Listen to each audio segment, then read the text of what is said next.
So good morning. आज 25 तारीख है, 25 मई, और आज संडे है।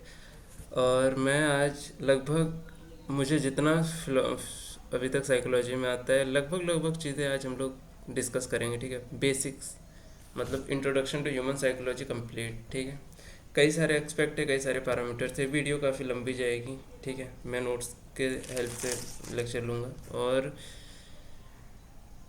देखते हैं कहाँ तक पहुँचते हैं हम लोग। ठीक है, और ये वीडियो काफ़ी लंबी जाएगी मेरे ख्याल से। ठीक है, ट्राई करते हैं। चलो, तो आज हम लोग इस वीडियो पे एक्चुअली साइकोलॉजी पे बात करेंगे। साइकोलॉजी की कंप्लीट एस्पेक्ट, साइकोलॉजी का बेसिक क्या है, साइकोलॉजी का इंट्रोडक्शन क्या है, साइकोलॉजी के कौन कौन से मेजर फैक्टर्स होते हैं, साइकोलॉजी हमारे बिहेवियर को कैसे अफेक्ट करती है, साइकोलॉजी कैसे हमारे थिंकिंग एबिलिटी या फिर थिंकिंग पैटर्न को अफेक्ट करती है, या फिर साइकोलॉजी कैसे हमारे डे टू डे जो लाइफ हम लोग डिसीजन लेते हैं ना, हर लाइफ मतलब हर डे, उन सब चीज़ों को कैसे साइकोलॉजी जनरली अफेक्ट करती है, हम उन चीज़ों पे आज कंप्लीट डिस्कस करेंगे। ठीक है, तो सबसे पहला सवाल ये आता है ना कि साइकोलॉजी है क्या। ठीक है, कि साइकोलॉजी मीन्स व्हाट। साइकोलॉजी क्या होता है ना कि एक साइंटिफिक स्टडी है। ठीक है, साइकोलॉजी तुम्हारी एक साइंटिफिक स्टडी है, मतलब जो आपके मेंटल और जो बिहेवियर प्रोसेसेस है ना उनकी। ठीक है, तो आपके सोचने और महसूस करने या फिर बिहेव करने के साइंटिफिक स्टडी को साइकोलॉजी बोलते हैं इन सिंपल वर्ड्स। ठीक है, दो मेजर पैरामीटर्स है। कौन कौन से पैरामीटर्स है? एक बिहेवियर, एक मेंटल प्रोसेस। ठीक है, बिहेवियर की बात करें तो बिहेवियर जो हमें दिखता है, ठीक है, जैसे हम लोग बात करते हैं, जैसे हम लोग हंसते हैं, ठीक है, जैसे हम लोग चिल्लाते हैं, या फिर कोई भी एक्टिविटी जो हमें दिखाई देती है एक ह्यूमन में, उसको हम लोग बिहेवियर बोलते हैं। ठीक है, देन मेंटल प्रोसेसेस की बात करें तो आपके अंदर क्या चल रहा है, आप सैड हो, आपके कौन कौन से इमोशंस ट्रिगर्ड हो रहे हैं, आपके सपने क्या देख रहे हो। ठीक है, आपके मेंटल पाथ किस तरह बना हुआ है। ठीक है, आप एक्चुअली सोचते कैसे हो, ये आपका मेंटल प्रोसेस में आता है। ठीक है, तो दो चीज़ों पे हम लोग बात करते हैं, एक हम लोग बिहेवियर और एक मेंटल प्रोसेस पे बात करते हैं। ठीक है, फॉर एग्जांपल जब हमें गुस्सा आ रहा है, ठीक है, हमें गुस्सा आ रहा है, हम उसकी वजह से एक एक्शन ट्रिगर होता है। ठीक है, जो चीज़ हमारे बिहेवियर में दिखती है, या तो हम वहाँ से चले जाते हैं या फिर हम सामने वाले को डांट देते हैं। ठीक है,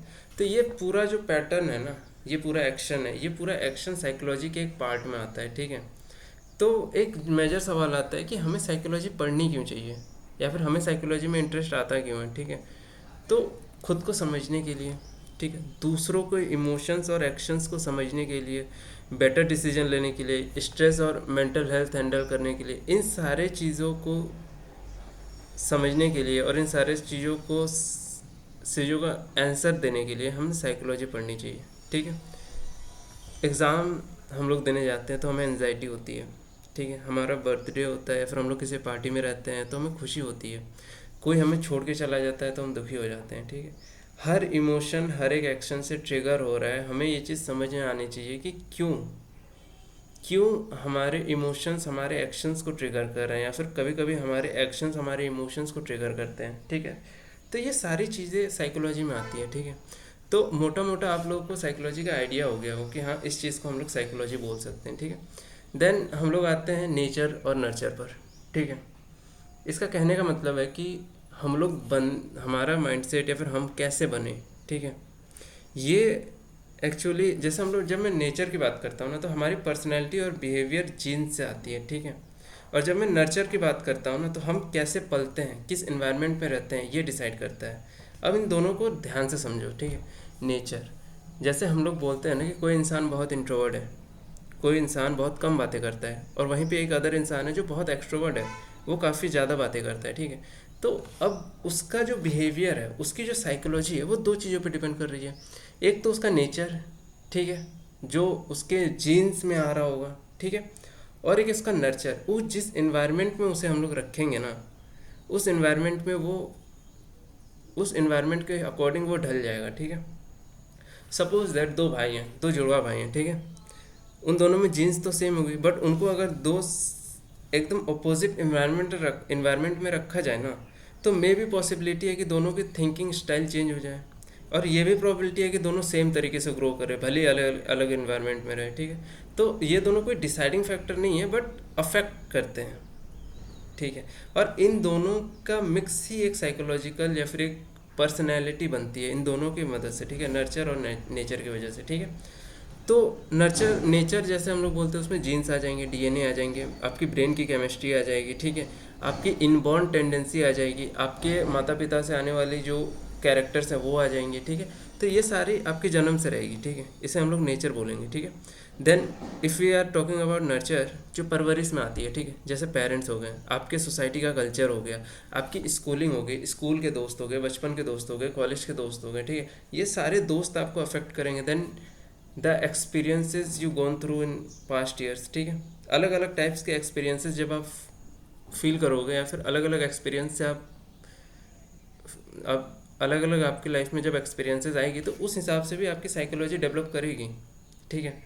देन फॉर एग्जांपल, अगर कोई इंसान बहुत शाय है, बहुत शर्मिला है, ठीक है, और वो अगर हम लोग किसी सपोर्टिव इन्वायरमेंट में डाल दें, ग्रोथ माइंडसेट वाले लोगों के बीच में डाल दें, ठीक है, तो विद इन अ ईयर और फिर 2 ईयर ऑफ स्पैम क्या होगा ना कि वो उसका नेचर तो वैसा नहीं था, ठीक है, नेचर तो वो बहुत इंट्रोवर्ट और शाय किस्म का था, बट इन्वायरमेंट की वजह से, उसके परवरिश की वजह से या फिर नर्चर करने की वजह से में भी हो सकता है कि उसकी साइकोलॉजी या फिर उसका बिहेवियर पैटर्न चेंज हो जाए, ठीक है, ये इसकी पॉसिबिलिटी बनती है।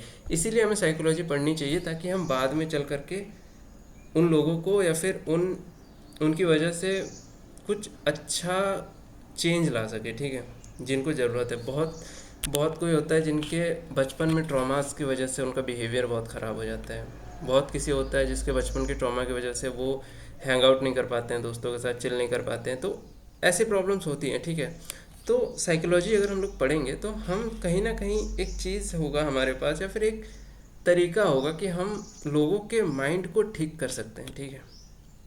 तो कंक्लूज़न यही है ना कि हमारी जो पर्सनैलिटी है वो नर्चर और नेचर दोनों मिल करके बनाती है, ठीक है। आपकी जन्म से आपकी जो जीन्स है वो भी अफेक्ट करेगी, देन आपको जो परवरिश मिलेगी वो भी अफेक्ट करेगी, ठीक है। अब अगर हम लोग एक और चीज़ पे बात करें तो एक होती है कॉन्शियसनेस, एक होती है अनकॉन्शियसनेस, ठीक है। एक होती है आपका कॉन्शियस माइंड, जब आप एट द प्रेजेंट मोमेंट जो आप कॉन्शियसली सोच रहे हो, ठीक है। एक होती है अनकॉन्शियस माइंड। अनकॉन्शियस माइंड कहने का मतलब है कि आपके बैक ऑफ द माइंड जो चीज़ें चल रही है, आपके बैक ऑफ द माइंड जो फीलिंग चल रही है, आपके बैक ऑफ द माइंड ऐसी चीज़ें चल रही है जो डायरेक्टली आप सोच नहीं रहे हो बट चल रही है, ठीक है। तो ये सारी चीज़ें हो जाती है, ठीक है। कॉन्शियसनेस जो सोच रहे हो, ठीक है, प्री कॉन्शियसनेस जो कि तुम्हारी यादें हैं, ठीक है, और अनकॉन्शियसनेस कहने का मतलब है आपके लाइफ की या फिर आपके चीज़ों की छुपी हुई डिज़ायर्स, ठीक है। आप डायरेक्टली उन डिज़ायर्स को बोल नहीं रहे हो बट वो कहीं ना कहीं आपके माइंड के पीछे छुपी हुई है, ठीक है। अगर हम लोग कॉन्शियस माइंड का बात करें, ठीक है, तो अभी जो तुम सोच रहे हो ना, दैट इज़ कॉन्शियसनेस, सिंपल, ठीक है। अभी जो आप सोच रहे हो ये है कॉन्शियसनेस, ठीक है। अनकॉन्शियसनेस माइंड कहने का मतलब है कि जब तुम्हें भी नहीं पता है लेकिन तुम्हारी फीलिंग्स या फिर डिसीजन को कोई अदर चीज़ इन्फ्लुएंस कर रही है, ठीक है। फॉर एग्जांपल आपका कोई बचपन का ट्रॉमा है, ठीक है, उसकी वजह से आपके आज के डिसीजन इन्फ्लुएंस हो रहे हैं, ठीक है। तो that is your unconscious mind, ठीक है। तुम बिना किसी वजह के कभी कभी इरिटेट हो जाते हो, ठीक है। फील करना है इस चीज़ को, कोई ऐसी चीज़ होती है ना जो आपको ट्रिगर करती है लेकिन आपको समझ नहीं आता कि आखिर वो चीज़ मुझे ट्रिगर कर क्यों रही है, ठीक है। जैसे आपको कोई खाना पसंद नहीं है, ठीक है, आपको खाने में कुछ पर्टिकुलर चीज़ ऐसी है जो आपको अच्छी नहीं लगती है, ठीक है। तो आपको ये चीज़ समझनी आनी चाहिए ना कि आखिर क्यों अच्छी नहीं लग रही है, ठीक है। फॉर एग्ज़ाम्पल जैसे हम लोग किसी लड़की को देखते हैं, ठीक है, या फिर कोई मतलब अपोजिट जेंडर को देख करके एक फीलिंग जनरेट होती है, सेम जेंडर को देख करके वो चीज़ नहीं जनरेट होती है, ठीक है। तो ये क्यों हो रहा है, ठीक है, इसके होने के पीछे का कारण हमारा अनकॉन्शियस माइंड है, ठीक है। जब हम लोग ग्रो हुए, ठीक है, जब हम लोग हायरार्की में ऊपर गए, ह्यूमंस जानवरों को पीछे छोड़ के, तो कहीं ना कहीं हमारा माइंड डेवलप हुआ, ठीक है, लेकिन हमारा जो सोचने का तरीका है ना वो चेंज हुआ, बट थिंकिंग जो थी ना वो वहीं की वहीं है, ठीक है। आज भी ह्यूमंस के या फिर किसी भी लिविंग ऑर्गेनिज्म की जो मैक्सिमम डिज़ायर है ना वो है रिप्रोडक्शन। हम लोग भी अपने हर एक एक्शन जो भी ले रहे हैं ना वो एक्चुअली इसी बेसिस पे लेते हैं, ठीक है, कि हमें आने वाली जनरेशन को बेस्ट बनाना है, ठीक है, सर्वाइवल ऑफ द फिटेस्ट। ये हमारे जो ग्रोथ का तरीका है ना वो यही है कि जो वीक रहेगा, जो कमज़ोर रहेगा, वो एलिमिनेट होता जाएगा टाइम के साथ साथ, ठीक है। हमारे अनकॉन्शियस माइंड मेनली इसी पे फोकस करता है कि जब हम लोग रिप्रोड्यूस करेंगे तो हमें स्ट्रॉन्ग इंसान चाहिए। हर इंसान अपने से बेहतर इंसान ढूंढता है। हर इंसान ये चाहता है कि उसके आने वाली जनरेशन आगे बढ़े, ठीक है। कोई कमज़ोर को नहीं अपनाना चाहता है, ठीक है। कमज़ोर लोग इस सोसाइटी से या फिर इस लिविंग सिस्टम से एलिमिनेट होते चले जाते हैं, ठीक है। तो ये पूरा का पूरा सिस्टम है, ठीक है। तो आपको दोनों चीज़ों पे ध्यान देनी चाहिए, ठीक है। आपका कॉन्शियस माइंड क्या बोलता है और आपका सबकॉन्शियस माइंड क्या बोलता है। अगर आप अपने सबकॉन्शियस माइंड पे ध्यान नहीं दोगे ना तो आप कहीं ना कहीं गलत डायरेक्शन में जा सकते हो, ठीक है। क्योंकि आपके सबकॉन्शियस माइंड को नहीं पता है कि क्या सही है और क्या गलत है। जैसे हमारा दिमाग रियलिटी और मतलब जो हम लोग सोचते हैं, ठीक है, फेक में डिफरेंस नहीं कर पाता है, ठीक है। रियलिटी और फीलिंग्स में थोड़ा भी डिफरेंस नहीं कर पाता है, ठीक है। इसीलिए लोग लॉ ऑफ अट्रैक्शन वगैरह की बात करते हैं कि विजुअलाइज करो, विजुअलाइज करो। क्योंकि हमारे ब्रेन, जब हम लोग कोई चीज़ विजुअलाइज करते हैं तो हमारे ब्रेन को लगता है कि यार ये तो हमें मिल गया, और ब्रेन उसी अकॉर्डिंग हार्मोन्स रिलीज़ करने लग जाता है, ठीक है, मतलब हैप्पी हार्मोन्स, ठीक है। तो ये कहीं ना कहीं हमारा दिमाग एक ऐसा चीज़ है ना कि इसे नहीं पता है कि क्या सही है क्या गलत है, ठीक है। अगर आप इसे स्टिमुलेट कर सकते हो किसी भी तरीके से, ठीक है, आप इसे समझा सकते हो कि भाई तुम सक्सेसफुल हो जाओगे, तो थोड़ा टाइम बीतने के बाद ना आपका जो सबकॉन्शियस माइंड है ना वो आपके कॉन्शियस माइंड को अफेक्ट करेगा। आपका सबकॉन्शियस माइंड कहीं ना कहीं आपके सब कॉन्शियस माइंड को अफेक्ट करके आपको एक ग्रोथ माइंडसेट देगा, ठीक है। तो ये बहुत ज़रूरी है ना कि आप अपने सबकॉन्शियस माइंड को अच्छे से समझो, आप अपने सबकॉन्शियस माइंड को फीड करो, आप अपने सबकॉन्शियस माइंड को कोड दो कि ये करना है ये नहीं करना है, ठीक है। सो अब थोड़ा आगे बढ़ते हैं, ठीक है। हमने कई सारी चीज़ों पे बात की। अब एक मेजर चीज़ है ना कि मेजर स्कूल्स ऑफ साइकोलॉजी। अब इसका मतलब समझते हैं कि जैसे हम लोग क्या क्या पढ़ेंगे साइकोलॉजी में, ठीक। एक होता है कॉग्निटिव साइकोलॉजी, ठीक है। कॉग्निटिव साइकोलॉजी बहुत किसी ने सुना है बट जनरली समझ नहीं पाते हैं लोग कि यार कॉग्निटिव मतलब होता क्या है, ठीक है। सो अगर कॉग्निटिव साइकोलॉजी की बात करें, ठीक है, तो कॉग्निटिव साइकोलॉजी कहने का मतलब है कि हमारे सोचने का तरीका क्या है, हम सोचते कैसे हैं, ठीक है। जैसे फॉर एग्जांपल कई सारी चीज़ें, फोकस, ठीक है, उसमें आ जाती है तुम्हारे आपकी थिंकिंग, मेमोरी और डिसीजन मेकिंग, ठीक है। तो आपके सोचने का एक पैटर्न है, आप थोड़ा नोटिस करोगे तो आपके सोचने का एक पैटर्न है। फॉर एग्ज़ाम्पल एक बंदा है, ठीक है, वो अपनी लाइफ को लेकर के सीरियस नहीं है, ठीक है, तो वो एक तरीके से सोचेगा, ठीक है। और कोई एक इंसान है जो अपनी लाइफ को लेकर के बहुत ज़्यादा सीरियस है, ठीक है, तो वो एक अदर पैरामीटर या फिर उसके जो सोचने का पैटर्न है ना वो दूसरे वाले इंसान से बिल्कुल अलग होगा, ठीक है। तो कॉग्निटिव साइकोलॉजी अगर आप किसी की समझते हो ना तो आपके लिए ये समझना आसान हो जाएगा कि यार सामने वाला सोच क्या रहा है। अगर आप इस चीज़ को अच्छे से समझोगे तो आपके रिलेशनशिप बहुत अच्छे हो जाएंगे, ठीक है। आप लोगों के बिहेवियर को अच्छे से समझ सकते हो, क्योंकि एट द एंड लोग जो सोचते हैं ना वो बहुत ही डिफ़िकल्ट होता है, ठीक है। लोग अपने दिमाग में ना एक अलग ही दुनिया बना लेते हैं, ठीक है। आप कोई भी एक्शन ले रहे हो आपको नहीं पता है कि सामने वाला एक्चुअली क्या सोच रहा है क्या नहीं सोच रहा है, ठीक है। सो हम कैसे सोचते हैं ये काफ़ी डिपेंड करता है कि आप कैसे अपने रिश्ते या फिर कैसे अपने रिलेशनशिप दोस्तों के साथ, रिश्तेदारों के साथ, घर वालों के साथ कैसे बिल्ड कर पाओगे, ठीक है। तो एक दो अदर चीज़ है कॉग्निटिव साइकोलॉजी में आती है, वो है मेमोरी। मेमोरी बहुत इंपॉर्टेंट एक्सपेक्ट होता है, ठीक है। मेमोरी, अब मेमोरी कैसे इंपॉर्टेंट है, मेमोरी हर चीज़ की बनती है। मेमोरी हर चीज़ की बनती है। तुम किसी इंसान से मिले, तुमने उसके साथ टाइम स्पेंड किया, तुमने एक रिलेशनशिप बिल्ड किया, अब उस प्रोसेस में क्या होता है ना कि तुम बहुत सारी मेमोरीज बनाते हो। और ये एक ऐसी मेमोरी नहीं है ना जो कि सिर्फ मेंटल लेवल पे, कुछ मेमोरीज आपके फिजिकल लेवल पे होती है, ठीक है।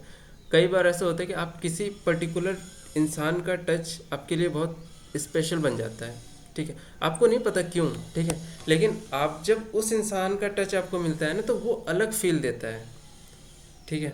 आप किसी और इंसान को छूते हैं तो आपको वो चीज़ नहीं मिलती है, बट आप एक पर्टिकुलर इंसान को जब छूते हैं, ठीक है, या फिर पर्टिकुलर इंसान के टच के फील को आपका दिमाग पहचान लेता है, ठीक है, कि यही इंसान है, ठीक है।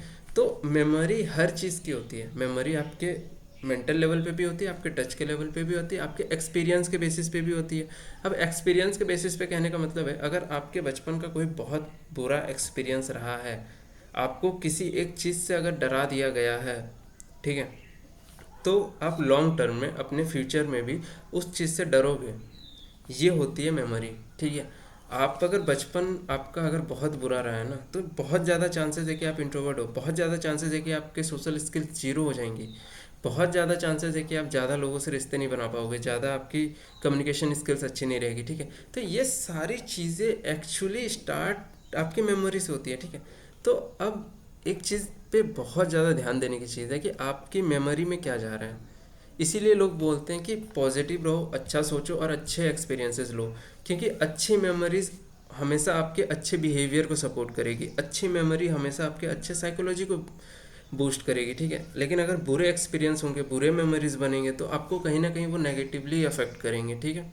देन ये सारी चीज़ें, जैसे आपकी थिंकिंग एबिलिटी होगी, आपकी मेमोरी होगी, ठीक है, तो ये सारी चीज़ें आपके डिसीजन मेकिंग को अफेक्ट करेगी, ठीक है। आपने एक डिसीजन लिया कि मुझे ये काम करना है, अब दो सिनेरियो बनेंगे, ठीक है। अब एक सिनेरियो बनेगा कि आप उस काम को कर रहे हो, और दूसरा सिनेरियो ये बनाएगा कि आप उस काम को नहीं कर पा रहे हो, या तो आपके मन में डिस्ट्रैक्शन आ गई है, या फिर कोई और चीज़ आ गई है, ठीक है, या फिर कोई और प्रॉब्लम आ गई है, ठीक है। सो अब मेरी थोड़ा इस चीज़ को समझने की कोशिश करो, ठीक है। आपकी थिंकिंग जितना ज़्यादा इंटेंस रहेगी, ठीक है, आपकी मेमोरी उस टॉपिक को लेकर के जितना ज़्यादा इंटेंस रहेगी, ठीक है, उतना ही अच्छा आप डिसीजन लोगे। और उस डिसीजन पे खड़े रहने के लिए इन दोनों का स्ट्रांग होना बहुत ज़रूरी है। और जब ये तीनों चीज़ें अलाइन होगी ना, तो आपका फोकस बढ़ेगा। ये है कॉग्निटिव साइकोलॉजी पढ़ने का मेन रीज़न, ठीक है। आपकी डिसीजन मेकिंग आपके थिंकिंग एबिलिटी और आपके मेमोरी पे डिपेंड करती है, ठीक है।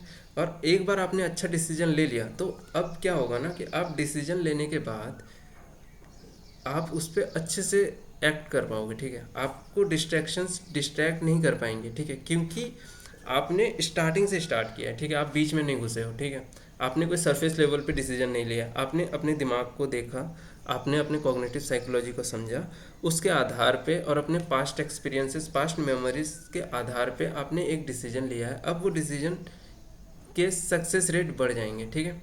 फॉर एग्ज़ाम्पल, तुम एग्ज़ाम में क्वेश्चन सॉल्व करते हो, ठीक है, मान लो। अब एक इंसान है जिसने 10,000 क्वेश्चन 10,000 बार सॉल्व किए हैं, ठीक है, और कोई इंसान है जिसने सिर्फ 500 क्वेश्चन सॉल्व किए और उसने बस थ्योरी की है, ठीक है। तो दोनों में से ज़्यादा चांसेस किसके हैं सक्सेस रेट के? जिसने ज़्यादा प्रैक्टिस किया है। तो हमारा दिमाग भी सेम ऐसे काम करता है। मैंने इससे पहले भी एक वीडियो अपलोड किया कि repetition is the game, repetition is the actual game. If अगर तुम खुश रहना चाहते हो तो खुशी को रिपीट करते चले जाओ, छोटी छोटी चीज़ों को, जिसमें जिसमें तुमको खुशी मिल रही है, ठीक है। फॉर एग्जांपल, तुमको छोटी छोटी चीज़, जैसे तुमको खाना बनाने में खुशी मिल रही है तो तुम खाना बनाओ, अगर तुमको जिम जाने में खुशी हो रही है तो तुम जिम जाओ। अगर तुम छोटी छोटी खुशी को रिपीट करते जाओगे, छोटी छोटी खुशियों वाले एक्सपीरियंसेस को अपनी लाइफ में रिपीट करते चले जाओगे, तो तुम्हारे डिसीजंस ऑटोमेटिकली ऐसे हो जाएंगे ना, जिससे तुम्हें खुद ब खुद खुशी मिलेगी, ठीक है। ये जैसे जो कोई जिम जाता है ना, जनरली उसका माइंडसेट बहुत अच्छा रहता है। क्यों?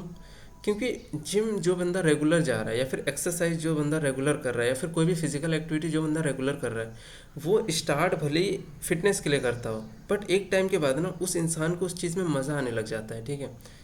इतने अच्छे हार्मोन्स निकलते हैं बॉडी में, जब तुम अपने बॉडी को वैसे स्ट्रेस कंडीशन में रखते हो तो तुम खुश रहते हो उस सिचुएशन में, ठीक है। और जब तुम खुश रहते हो ना, तुम्हारी थिंकिंग एबिलिटी, तुम्हारी मेमोरी एबिलिटी, तुम्हारी डिसीजन मेकिंग, सारे एस्पेक्ट एक बार में हिट हो रहे होते हैं, और उस टाइम तुम्हारा फोकस पीक पे चला जाता है, ठीक है। तो ये है कॉग्निटिव साइकोलॉजी, कि हम सोचते कैसे हैं, ठीक है। Then we have behaviour psychology, ठीक है। अब बिहेवियर साइकोलॉजी कहने का मतलब है कि तुम करते क्या हो, ठीक है।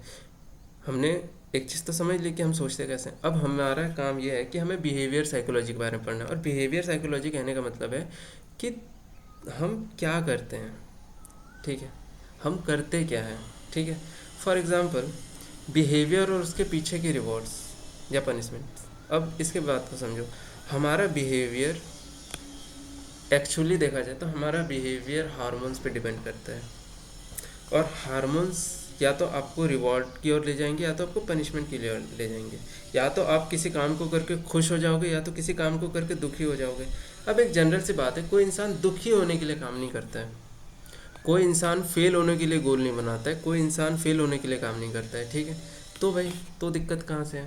तो दिक्कत समझो, बिहेवियर और उसके पीछे के रिवॉर्ड्स। कहने का मतलब है कि आपका बिहेवियर इस चीज़ पे डिपेंड करेगा कि आपको मिलने क्या वाला है। आपका बिहेवियर इस चीज़ पे डिपेंड करेगा कि आपने अपने माइंड को अपने रिवॉर्ड के नाम पर क्या बताया है कि आपको रिवॉर्ड क्या मिलेगा। कई बार हम बोलते हैं कि हमें ये फ़लानी जॉब चाहिए, बट हम अपने सबकॉन्शियस माइंड को ये नहीं बता पाते हैं कि हमें ये जॉब क्यों चाहिए। देखो यार, क्लैरिटी गोल्स में रहना बहुत ज़रूरी है। गोल्स में, लाइफ में, चीज़ों में, डिसीजंस में, हर चीज़ में क्लैरिटी लाओ। अगर आप अपने डिसीजंस में क्लैरिटी लाओगे ना, तो इट्स फार इजी कि आप अपने सबकॉन्शियस माइंड में कोई चीज़ फीड कर पाओ, ठीक है। तो हमारे बिहेवियर दो चीज़ों पे डिपेंड कर रहे हैं, या तो हमें उस काम को करके रिवॉर्ड मिलेगा, या तो हमें उस काम को करके पनिशमेंट मिलेगा। अगर हम उस काम को करते हैं, ठीक है, और हमें पनिशमेंट मिलता है, या फिर हम लोग कोई नेगेटिव सिचुएशन में फंस जाते हैं, तो हमारा ब्रेन उस बिहेवियर को रोक देगा वहीं पे, नेक्स्ट टाइम वो उससे दूर हटेगा, ठीक है।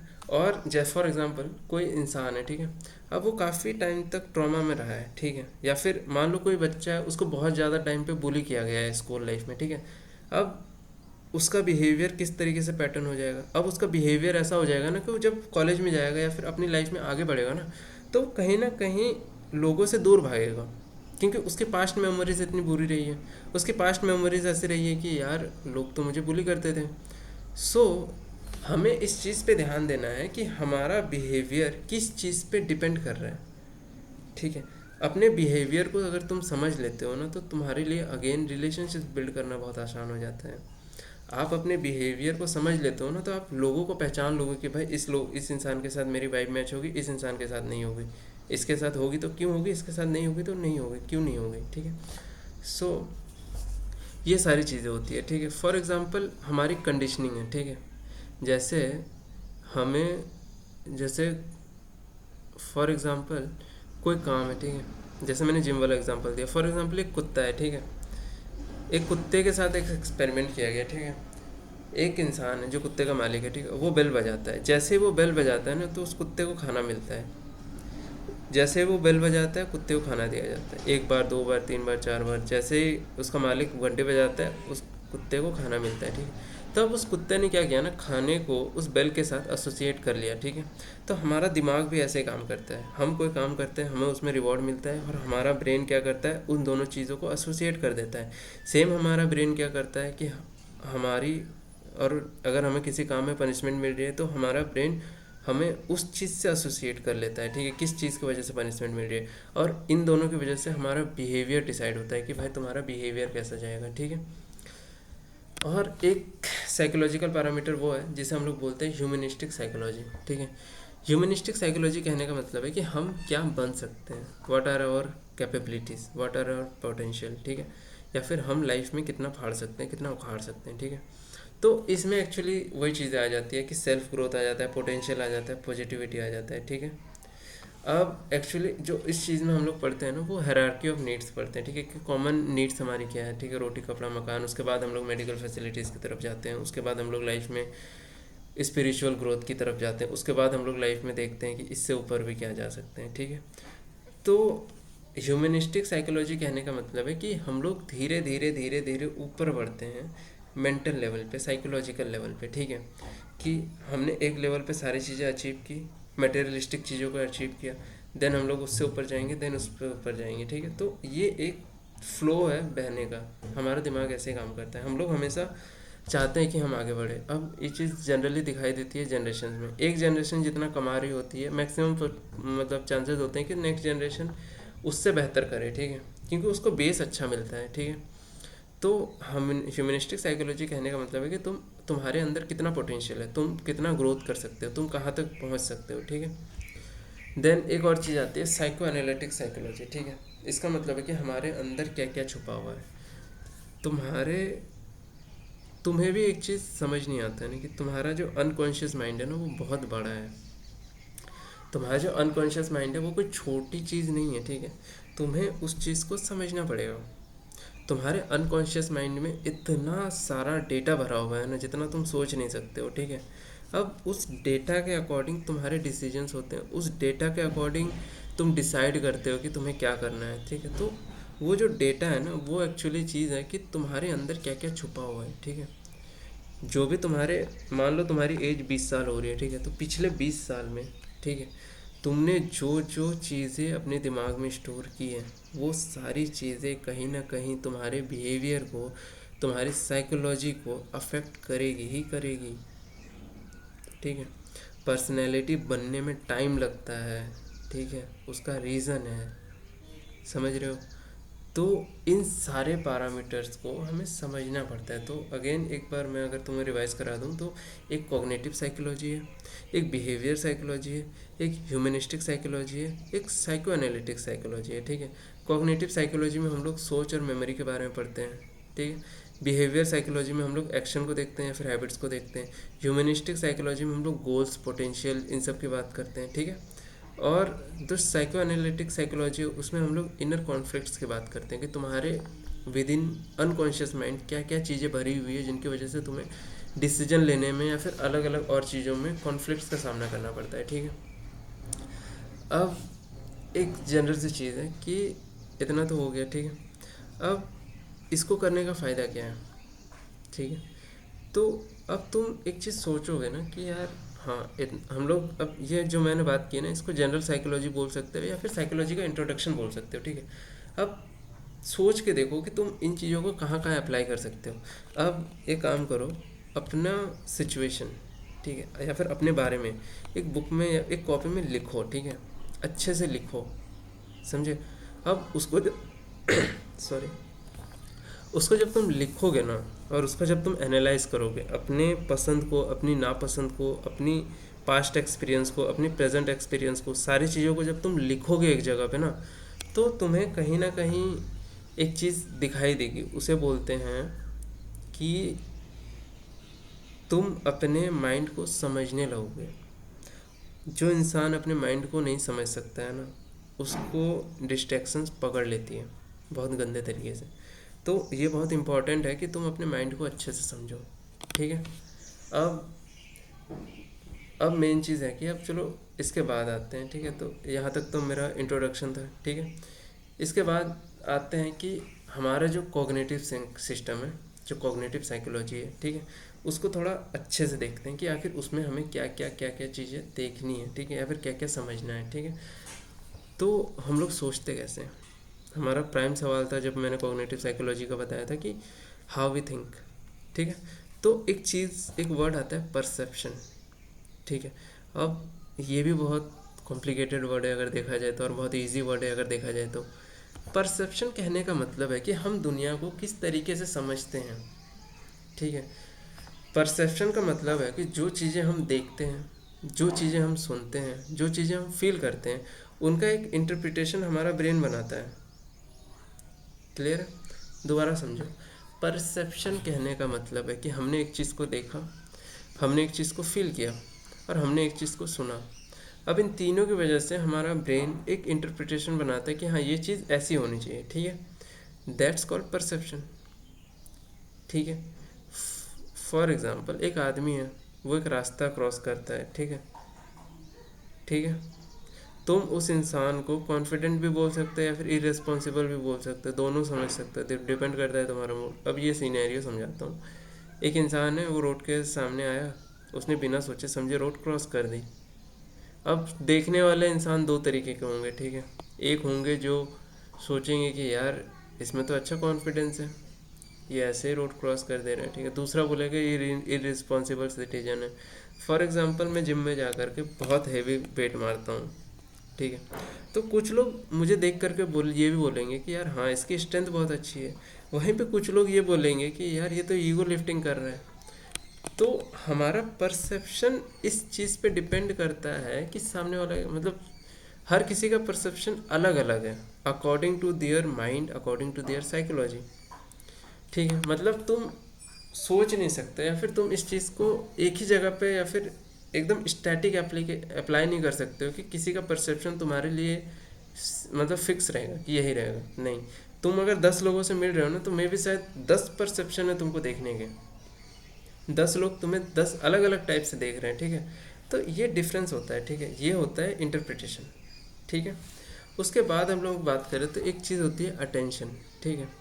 हम फोकस कहाँ करते हैं, ये बहुत इंपॉर्टेंट होता है, ठीक है। अब अटेंशन लिमिटेड होती है, ठीक है। अब लिमिटेड कहने का मतलब क्या है कि हम एक पर्टिकुलर टाइम तक किसी चीज़ को अटेंशन दे सकते हैं, ठीक है। और एक टाइम पे एक ही चीज़ को अटेंशन दे सकते हैं, हम लोग 10 चीज़ें नहीं संभाल सकते हैं, ठीक है। जैसे क्लास में तुम्हारा, अगर मान लो तुम क्लास अटेंड कर रहे हो, या फिर मान लो तुम अभी मुझे सुन रहे हो, बहुत ध्यान से सुन रहे हो, ठीक है।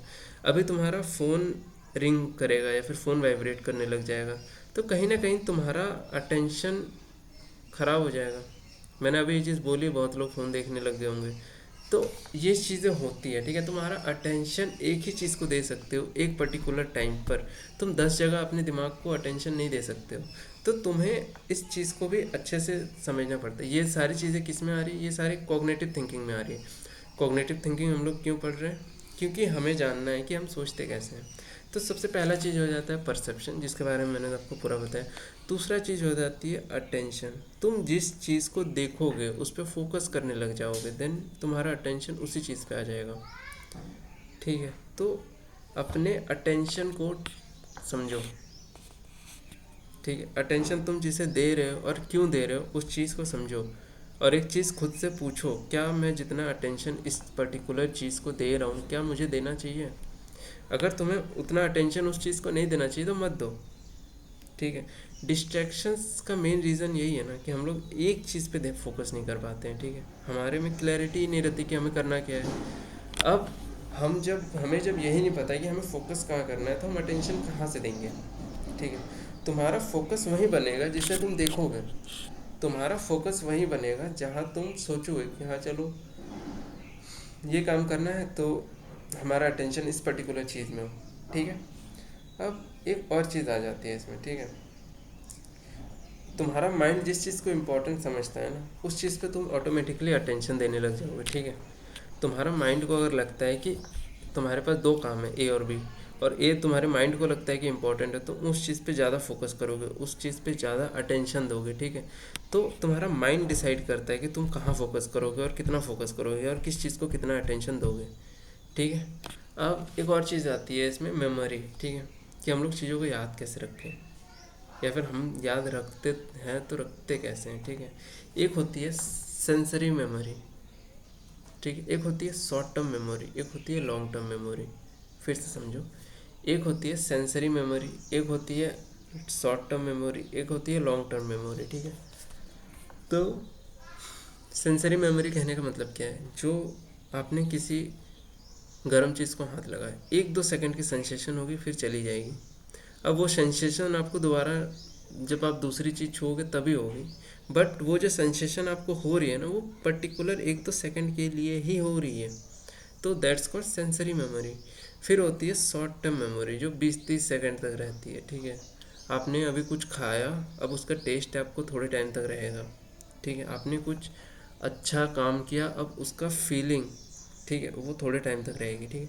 और लॉन्ग टर्म मेमोरी जो आपके सबकॉन्शियस में फीड हो जाती है, आप जिसको बहुत ज़्यादा रिपीट करते हो, ठीक है, वो सालों तक आपके दिमाग में रहेगी, ठीक है। जैसे आपको आपके बचपन की सारी बातें नहीं याद है, बट कोई ऐसी बात, जैसे आपको कोई गहरी चोट आई हो, जैसे आपके साथ कुछ कभी बहुत बुरा हुआ हो, ठीक है, तो ये चीज़ें आपकी लॉन्ग टर्म थिंकिंग में या फिर लॉन्ग टर्म मेमोरी में चली जाती हैं, और ये चीज़ें आपको याद रह जाती है। अब ये जो मैंने अभी 3 चीज़ों की बात की ना, एक परसेप्शन, एक अटेंशन और मेमोरी, इन तीनों को मिला करके आप डिसाइड करते हो कि आपके सोचने का तरीका क्या होगा, ठीक है। कॉग्निटिव साइकोलॉजी के 3 पाँव समझ लो ये, ठीक है। देन एक चीज़ आती है called thinking decision making system, ठीक है। आप सोचते कैसे हो, आप डिसीजन कैसे लेते हो, ठीक है। एक सिस्टम है आपको सोचने का तरीका, एक सिस्टम है आपको डिसीजन लेने का तरीका, ठीक है। अब इन दोनों सिस्टम को थोड़ा अच्छे से समझते हैं, ठीक है। डैनियल कैनमैन करके एक, ठीक है, एक साइकोलॉजिस्ट बोल सकते हैं उनको, ठीक है। तो हमारे ब्रेन में दो सिस्टम्स होते हैं, ठीक है। एक सिस्टम 1 होता है, एक सिस्टम 2 होता है, उनके थ्योरी के मुताबिक, ठीक है। हमारे दिमाग को हम लोग दो पार्ट्स में डिवाइड कर सकते हैं, सिस्टम 1 और सिस्टम 2। जो हमारा सिस्टम 1 है वो फास्ट होगा, ऑटोमेटिक होगा, वो इमोशनल चीज़ों को हैंडल करेगा, ठीक है। और वो डे टू डे लाइफ में सारे जो एवरीडे टास्क होते हैं, ठीक है, खाना खाना, वॉक पे जाना, जो एवरीडे टास्क हैं उनको करता है, ठीक है। सिस्टम 2 क्या है आपका, स्लो है, वो लॉजिकल है, एनालिटिकल डिसीजंस लेता है, देन कॉम्प्लेक्स प्रॉब्लम्स को सॉल्व करता है, ठीक है। दोनों में डिफरेंस को थोड़ा अच्छे से समझो। एक है आपके पास फास्ट, आपके पास है सिस्टम 1, ठीक है, जो कि फास्ट होगा, सिस्टम 2 जो कि स्लो होगा। ऐसे काम जो आप स्लो टाइम में कर रहे हो, ठीक है, जो एनालिटिकल हो, जो कि कॉम्प्लेक्स हो, वो सारे सिस्टम 2 में आ जाते हैं, ठीक है। अब सिस्टम 1 कहने का मतलब है जैसे आपको, आपने कोई कुछ बिना सोचे आपने कुछ ऑर्डर कर दिया, ठीक है, अपने हैबिट या अपने इमोशन के चलते। जैसे आपने पिज़्ज़ा ऑर्डर कर दिया, ठीक है, बिना कुछ सोचे समझे, आपको मन किया, आपने ऑर्डर कर दिया। तो ये आपके सिस्टम 1 का डिसीजन आप बोल सकते हो, ठीक है। वहीं पे एक आपका डिसीजन है कि आपको कैरियर चूज़ करना है, ठीक है। आप कौन, मतलब प्रोज और कॉन्स देखोगे, आप देखोगे कि आपकी क्या एबिलिटी है, आप क्या कर सकते हो, ठीक है। तो वो डिसीजन आपके सिस्टम 2 में जाएगी, ठीक है। तो सिस्टम 1 कहने का मतलब है ऐसे डिसीजंस जो आप जल्दी ले सकते हो, जिसमें आपको ज़्यादा सोचना ना पड़े, ठीक है, जो आप एवरीडे लेते हो, ठीक है, अपने हैबिट्स के बेसिस पे, अपने इमोशंस के बेसिस पे, ठीक है। तो ये सारी चीज़ें आपके सिस्टम 1 में चले जाएंगी, ठीक है। और सिस्टम 2 कहने का मतलब है कि जिसमें आप सोचते हो, जिसमें आप टाइम लेते हो, जो स्लो होती है, ठीक है, और जो कॉम्प्लेक्स प्रॉब्लम होती है। आप अपने करियर का डिसीजन ले रहे हो, आप बहुत इंपॉर्टेंट डिसीजन ले रहे हो अपनी लाइफ को लेकर के, तो ये सारे आपके सिस्टम 2 में जाएंगे, ठीक है। तो अगर आपके लाइफ का कोई डिसीजन बड़ा है तो वो सिस्टम 2 में जाएगा, और आपके लाइफ में कोई छोटी मोटी प्रॉब्लम है तो सिस्टम 1 में जाएगी, ठीक है। अब एक चीज़ होती है कॉमन कॉग्निटिव बायस, ठीक है। अब इस चीज़ को समझना ना बहुत इम्पॉर्टेंट है, ठीक है। अगर सो अब हम लोग कुछ कॉमन कॉग्निटिव बायसेस के बारे में बात करेंगे, ठीक है। बायसेस कुछ मेंटल शॉर्टकट्स होती हैं, ठीक है, जो हमारे डिसीजंस को गलत या प्रैक्टिकल बना देते हैं, ठीक है। बायसेस कहने का मतलब है कि आपके जो भी डिसीजंस है, ठीक है, वो सही या गलत होंगे ना, वो कहीं ना कहीं इन पर डिपेंड करता है। अब थोड़ा और समझते हैं इनको, ठीक है, अच्छे से। एक होती है कन्फर्मेशन बायस। अब कन्फर्मेशन बायस क्या है ना कि तुम वो इन्फॉर्मेशन ढूंढते हो जो तुम्हारे बिलीफ को सपोर्ट करता है। एक बात बताओ, इस वीडियो पे अभी अगर 37 मिनट चल रहे हैं, ठीक है, यहाँ तक कौन पहुँचेगा? यहाँ तक वही इंसान पहुँचेगा ना जिसे एक्चुअली में ये इन्फॉर्मेशन चाहिए, जिसका सबकॉन्शियस माइंड बोलता है कि तुम्हें साइकोलॉजी समझनी है, तुम्हें समझना है कि लोगों के बिहेवियर पैटर्न्स कैसे काम करते हैं, ठीक है। वही यहाँ तक पहुँच सकता है, हर कोई यहाँ तक नहीं पहुँचेगा, ठीक है। तो बायसेस क्या होते हैं ना, जैसे कन्फर्मेशन बायस वो होता है ना कि तुम वहीं जाओगे, ठीक है, जो इन्फॉर्मेशन तुम्हारे ब्रेन को चाहिए या फिर तुम्हारे बिलीव्स को सपोर्ट करता है। तुम कोई चीज़ मानते हो, ठीक है, ठीक है, और धीरे धीरे क्या होता है ना कि तुम्हारे आंखों के सामने तुम्हें वो चीज़ दिखाई देने लग जाती है ना, जो जो चीज़ें तुम्हारे बिलीफ को सपोर्ट कर रही है या फिर तुम्हारे बिलीफ को स्ट्रॉन्ग बना रही है, ठीक है। अगर तुम सोच रहे हो कि कोल्ड ड्रिंक हार्मफुल है, ठीक है, कोल्ड ड्रिंक तुम्हारे हेल्थ के लिए अच्छे नहीं है, ठीक है, तो तुम वैसे आर्टिकल्स पढ़ने लग जाओगे ना जो इस बात को प्रूव कर रही होगी, ठीक है। और अगर तुम ये सोचते हो या फिर तुम्हारे दिमाग में है कि जंक फूड को अगर तुम नॉर्मलाइज करते हो, ठीक है, कि ये हेल्दी है या फिर ज़्यादा अनहेल्दी नहीं है, खा सकते हैं, तो तुम ऐसे आर्टिकल्स ही पढ़ोगे ना जहाँ पे इस चीज़ को जस्टिफाई कर रहे होंगे कि यार ये चल जाएगा हफ्ते में 2 बार 3 बार, ठीक है। बट ट्रूथ तो पता है हमें। बट जो हमारा बायस सिस्टम होता है ना, कॉग्निटिव बायस, वो हमेशा ट्राई करता है कि तुम्हें ऐसे इन्फॉर्मेशन प्रोवाइड की जाए जो तुम्हारे थिंकिंग पैटर्न को या फिर तुम्हारे बिलीव्स को सपोर्ट करती है, ठीक है। उसके बाद एक चीज़ आती है एंकरिंग बायस, ठीक है। एंकरिंग बायस कहने का मतलब है कि पहले इन्फॉर्मेशन हमारे डिसीजन को एंकर करती है, ठीक है। तुम्हें बोला गया ये जैकेट 5,000 की थी, अब 2,000 में मिल रही है, तो तुम्हें लगता है कि ये सस्ती है, ठीक है। अब अच्छे से समझो, बड़ी बड़ी मार्केटिंग एजेंसियां यही करती है, ठीक है। पहली इन्फॉर्मेशन के आधार पे जब तुम दूसरा मतलब डिसीजन लेने लग जाते हो, तुम्हारे ब्रेन में पहले एक बात फीड की गई, ठीक है, अब उस बात का फ़ायदा उठा करके तुम्हारे डिसीजंस को अफेक्ट किया जाएगा। मैंने जैसे अभी एग्जांपल दिया, कोई जैकेट 5,000 की है, अब वो 2,000 की मिल रही है, तुम्हें लग रहा है कि वो सस्ती हो गई है, बट किसे पता है कि वो उसकी कॉस्ट 2,000 भी नहीं हो सकता है 2,000 भी बहुत ज़्यादा हो जैकेट की कॉस्ट, बट तुमने तो ये मान लिया ना कि भाई पहले 5,000 की थी, अब 2,000 की है, मतलब सस्ती है।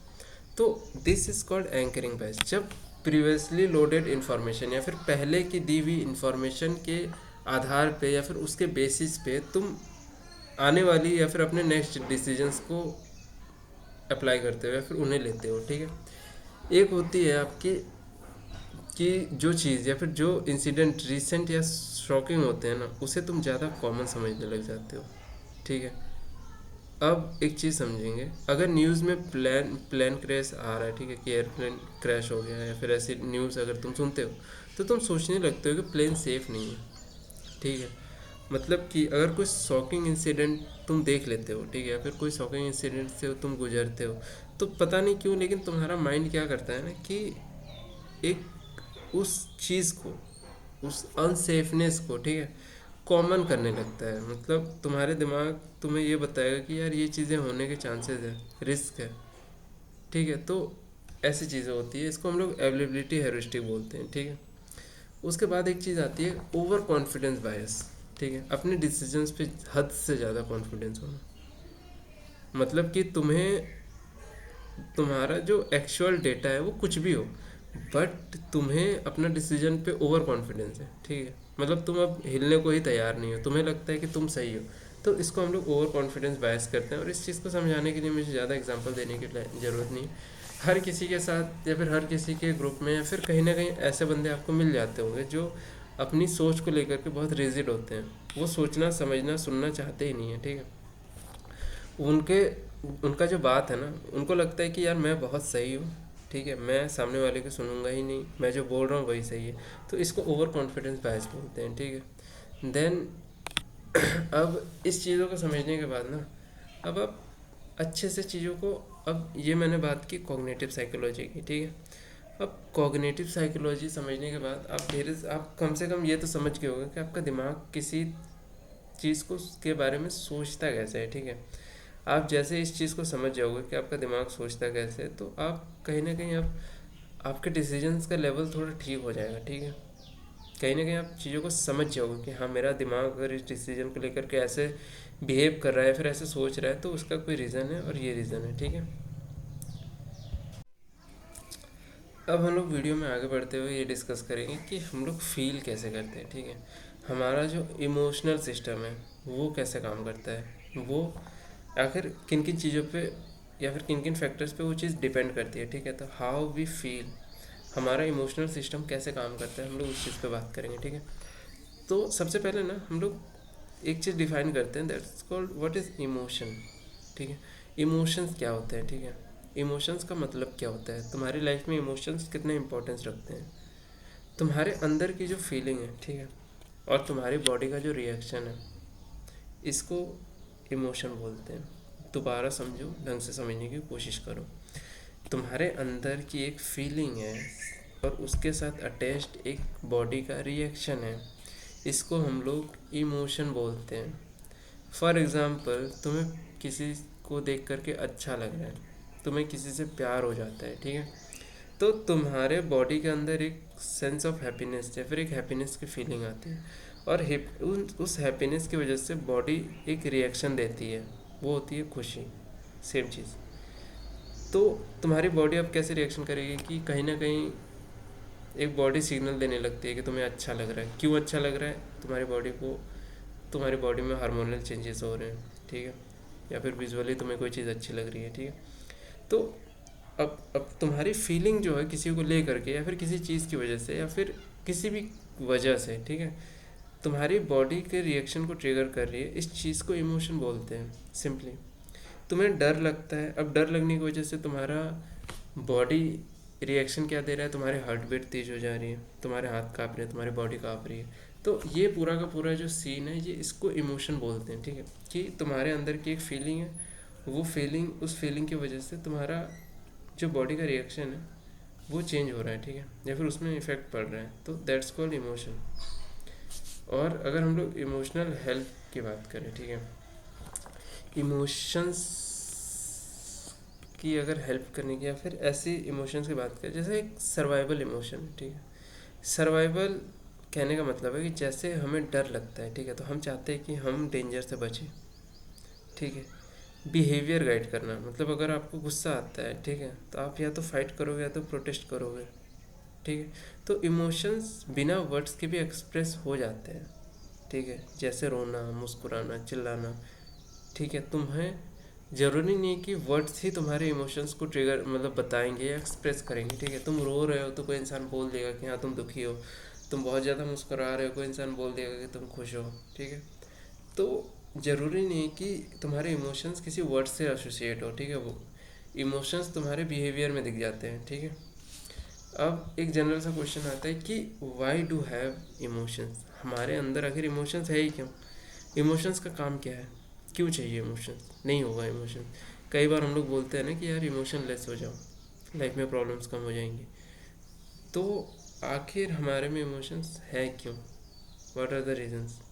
तो इमोशंस के कुछ काम होते हैं हमारे डे टू डे लाइफ में, या फिर हमारे ब्रेन को सही करने में, या फिर साइकोलॉजिकल एक्सपेक्ट के हिसाब से इमोशंस के बहुत सारे रोल्स हैं, अलग अलग रोल्स हैं, ठीक है।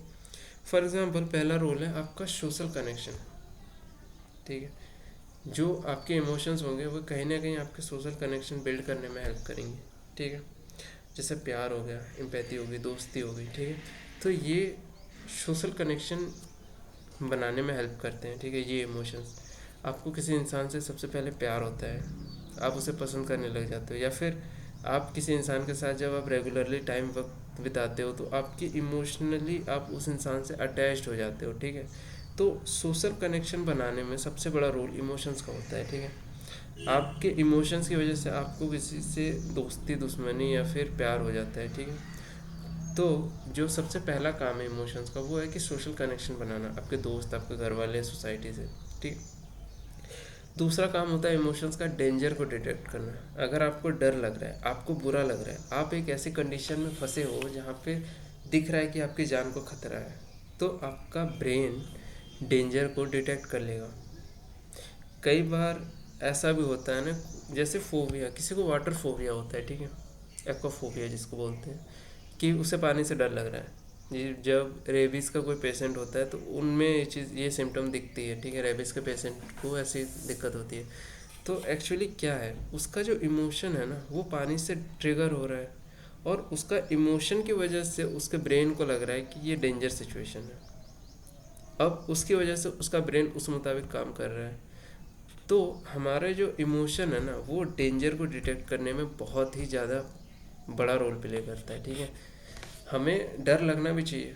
अब आपके गोल, आपको पता है कि आपका गोल अचीव नहीं हो सकता, आप उस लेवल पे मेहनत नहीं कर रहे हो, तो आपका ब्रेन कहीं ना कहीं आपको ये बताएगा कि यार तुम सही काम नहीं कर रहे हो, तुम सही मेहनत नहीं पुट इन कर रहे हो, ठीक है, तुम्हें जितनी मेहनत करनी चाहिए उतनी कर नहीं रहे हो, ठीक है। तो हमारे इमोशंस डेंजर्स को डिटेक्ट करते हैं, ठीक है। देन एक और चीज़ आती है, जो हमारे मोटिवेशन होता है ना वो भी हमारे इमोशन से ट्रिगर होता है, ठीक है। तुम्हें गुस्सा है या फिर खुशी है, ठीक है, उसकी वजह से तुम कोई भी एक्शन लेते हो, ठीक है, तो उसका मोटिवेशन भी तुम्हारे इमोशंस की वजह से ही आया है ना। तुम्हें गुस्सा आ रहा है, तुम खुशी, या फिर तुम्हें बहुत ज़्यादा खुश हो, तो दोनों की वजह से तुम अलग अलग डिसीजंस लोगे, ठीक है। ये दोनों डिसीजंस लेने की मोटिवेशन तुम्हारे इमोशंस की वजह से आ रही है, ठीक है। तो इमोशंस के बिना लाइफ बोरिंग हो जाएगी, एक तरीके से देखा जाए तो इमोशंस के बिना तुम कोई अच्छे डिसीजंस नहीं ले पाओगे। तुम्हारे जो डिसीजन लेने की एबिलिटी है, ठीक है, या फिर तुम जो डिसीजन लेने का तुम्हारा वे है या डिसीजन लेने का तरीका है, वो कहीं ना कहीं तुम्हारे इमोशंस पे डिपेंड करता है, ठीक है। एक और चीज़ होती है, ठीक है, बेसिक वर्सेस कॉम्प्लेक्स इमोशंस, ठीक है। अब बेसिक इमोशंस क्या है, तो बेसिक इमोशंस कहने का मतलब है फियर, एंगर, हैप्पीनेस, सैडनेस, ठीक है। ये सारे क्या है, बेसिक इमोशंस है, और ये इमोशंस तुम्हारे जन्म के साथ तुम्हें मिलते हैं। कोई बच्चा पैदा होने के बाद रोता है, ठीक है, तो उसे दर्द की फीलिंग हो रही है, ठीक है। अब बच्चे को डराना आसान होता है, ठीक है, क्योंकि वो जो डराने वाली इमोशन है ना वो उस बच्चे में है ऑलरेडी बचपन से ही, ठीक है। सो हम लोग बेसिक इमोशंस की बात कर रहे हैं, ठीक है। तो फियर जैसा इमोशन या फिर एंगर हो गया, ठीक है, या फिर हैप्पीनेस हो गई, सैडनेस हो गई, ये बेसिक इमोशंस हैं, ठीक है। ये इंसान में जन्म से होते हैं, ठीक है, ये डेवलप नहीं होते हैं, ठीक है, ये ऑलरेडी इनबिल्ट इमोशंस हैं, ठीक है। दूसरे होते हैं कुछ कॉम्प्लेक्स इमोशंस जैसे गिल्ट, प्राइड, एम्बैरेसमेंट, जेलसी। ये टाइम के साथ इंसान में डेवलप होती है, ठीक है, ये सीखनी पड़ती है, ठीक है। किसी इंसान को अगर एम्बैरेसमेंट वाली फीलिंग बताई ही नहीं जाए ना तो वो शायद बंदा कभी भी एम्बैरेस नहीं होगा किसी भी सिचुएशन में, ठीक है। तो ये जो चीज़ें हैं ना, शर्म हो गई, ठीक है, गिल्ट हो गया, प्राइड हो गई, तो ये चीज़ें टाइम के साथ सीखते हैं हम लोग, ठीक है। और जो कॉम्प्लेक्स इमोशंस होती है ना वो आपके अपब्रिंगिंग पे डिपेंड करती है, आपके इमोशनल या फिर कल्चरल चीज़ों पे डिपेंड करती है, ठीक है। अब एक चीज़ आती है, जहाँ तक हम लोगों ने इमोशंस की बात की, अब एक आती है आपका इमोशनल ब्रेन, ठीक है, जिसको एमिगडाला या फिर लिम्बिक सिस्टम बोलते हैं हम लोग, ठीक है। ये आपके इमोशनल को कैसे अफेक्ट करती है या फिर कैसे ट्रिगर करती है या फिर किन किन चीज़ों की वजह से ये काफ़ी हद तक काम करती है, ठीक है। तो इमोशनल ब्रेन हम लोग एमिगडाला या फिर लिम्बिक सिस्टम को बोलते हैं, ठीक है। तो जो एमिगडाला होता है, ठीक है, एमिगडाला आपके ब्रेन का एक पार्ट है, वो इमोशनल अलार्म होता है, ठीक है। सबसे पहले जो रिएक्ट करता है किसी डेंजरस सिचुएशन में, ठीक है, वो एमिगडाला होता है, ठीक है। आपके आप किसी ऐसी सिचुएशन में हो जो आपको रन एंड मतलब वही है, मतलब या तो आपको लड़ना है या फिर वैसे वाली सिचुएशन है, ठीक है, रन और फाइट वाली सिचुएशन है। तो वैसी सिचुएशन में, ठीक है, आपका एमिगडाला बहुत ज़्यादा एक्टिव हो जाता है। सबसे पहला जो एक्टिव होने वाला ऑर्गन है वो एमिगडाला है, डेंजरस सिचुएशन, ठीक है। और आपका जो लिम्बिक सिस्टम है ना वो आपके इमोशंस और आपकी मेमोरी के कनेक्शंस को बिल्ड करता है। अब इस चीज़ को थोड़ा अच्छे से समझते हैं, ठीक है। आप किसी डेंजरस सिचुएशन में, आप जंगल में हो, आपके सामने शेर आ गया, ठीक है।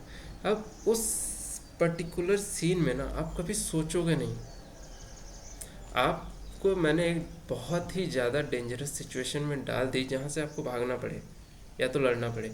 अब उस सिचुएशन में आपका ब्रेन सोचने पे अपना एनर्जी नहीं लगाएगा। उस पर्टिकुलर सीन में आपका दिमाग बस ये बोलेगा कि या तो इससे लड़ लो, भिड़ लो, या तो वहाँ से भाग जाओ। अपना सर्वाइवल बचाना है, अपनी जान बचानी है, ठीक है। तो एमिगडाला उस समय एक्टिव होकर के ये बताता है तुम्हारे ब्रेन को कि यार डेंजर है, हमें भागना है, ठीक है। जबकि जो लिम्बिक सिस्टम है ना वो इमोशंस पे चलता है, ठीक है। साथ में क्या मेमोरी के कुछ कनेक्शंस होते हैं उन पे काम करता है। अब तुम्हारे पास्ट एक्सपीरियंस के हिसाब से तुम्हारी इमोशनल मेमोरीज बन जाती है।